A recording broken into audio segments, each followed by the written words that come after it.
So if you first start working out, or you're had an injury, or you're trying to prevent an injury, um, most people try to stretch and work out more.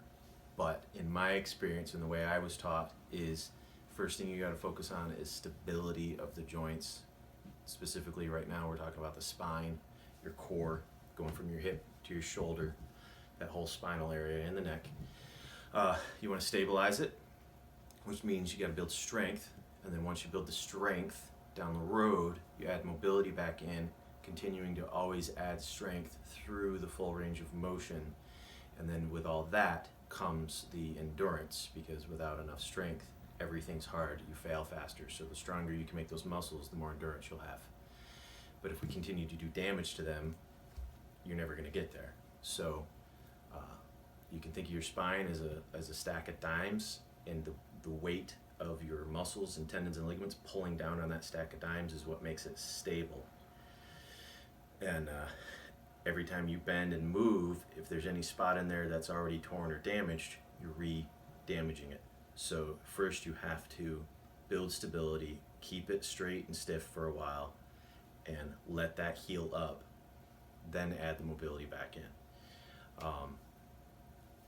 I'd say probably 80% of the job of the muscles around your core, not just the abs that you see, but all the muscles inside and out that interlace, go through your guts and around, their job is to stabilize your spine and stop movement, not curl you like a sit-up, but to actually stop movement, so that the force that you generate with your arms or your legs actually goes to what you want it to do and doesn't get absorbed in the mush in here, right?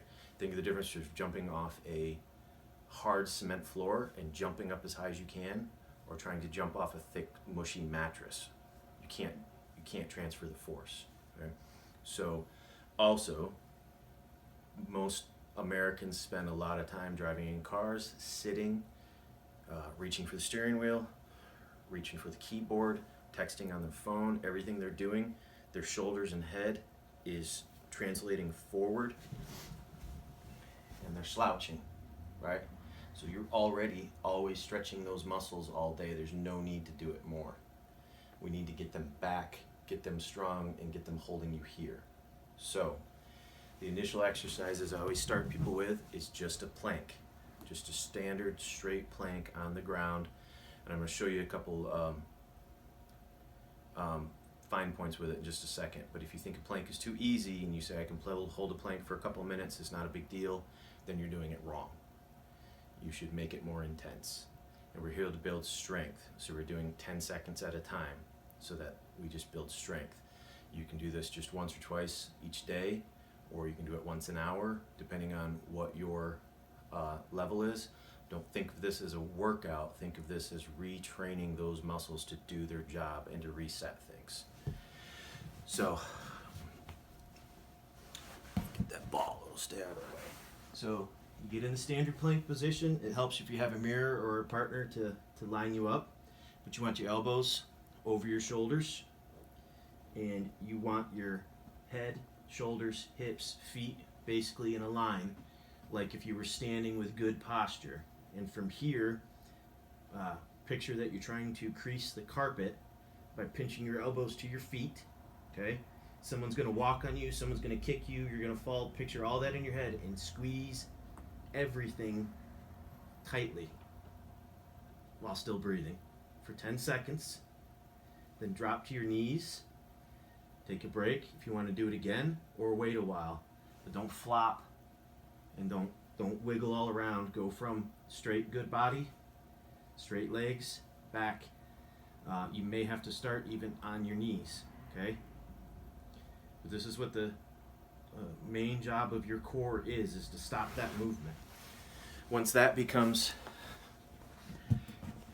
fairly easy, then we add some mobility in with the arms, but not the core. So now we're going to make the core do its job, but under control. So you put your arms on the ball, you do the same thing, you get yourself set. You might need to spread your feet a little bit wider because you're going to need to stabilize. You're going to come up into that plank, then you're going to make lines on the Swiss ball, side to side, circles. Try writing your name in cursive on the ball. Right? The whole time. Do not allow any movement. If you start to have bad forms, stop immediately, because then you're just reinforcing what you were already doing that was wrong.